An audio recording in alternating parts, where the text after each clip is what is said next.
Welcome to the Leaders Manger with Pastor Dr. Oke Onyema. The new course title is Leaders and Conflict. The topic for today is what creates conflict among leaders. The inspiration is taken from Genesis chapter 20, 2-11. Differences in opinions, interests, or worldviews make conflict unavoidable among humans. Leaders in both spiritual and secular organizations do have conflicts among themselves.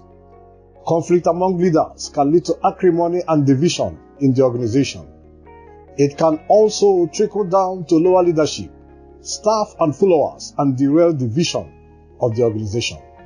Some causes of conflict among leaders include the penchant for more at the expense of other leaders' interests, intruding into another leader's responsibilities and privileges of office, oppressive attitudes and actions towards subordinates, false assumption about other leaders' intentions, insecurity and imaginary premonition about other leaders, insubordination to the power and authority of a superior leader, undermining the interest and growth of peers and subordinate leaders, overstepping the limits and boundaries of authority and responsibilities.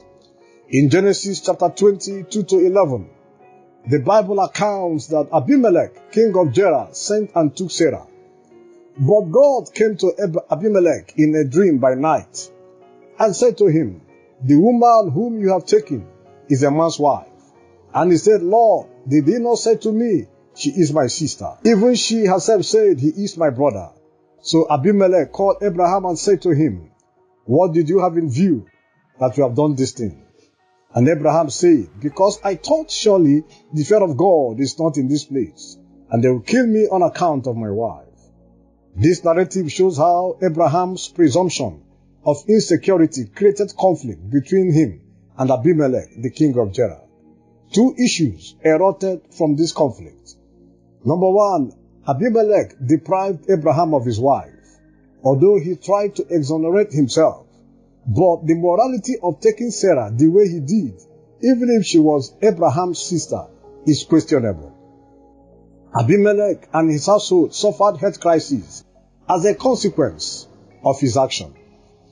As mentioned in our last presentation, this narrative also buttresses the fact that leaders who engage in abuse of power against others face retributive justice from God.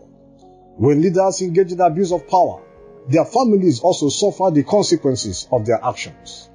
Leaders should reflect on the following thought-provoking questions. Are you satisfied with what you have? Are you desperate to have what belongs to others? Do you have a false assumption about other leaders around you?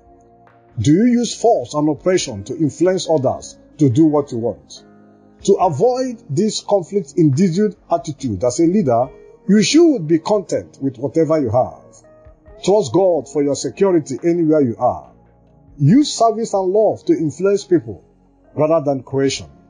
Avoid fear and presumption about another leader's integrity. Ladies and gentlemen, we have come to the end of this presentation.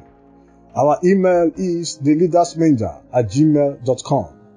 Like our Facebook page, The Leaders Manger. Join us again in our next presentation. Till then, always remember, there is something about you God wants to change. Thank you for listening.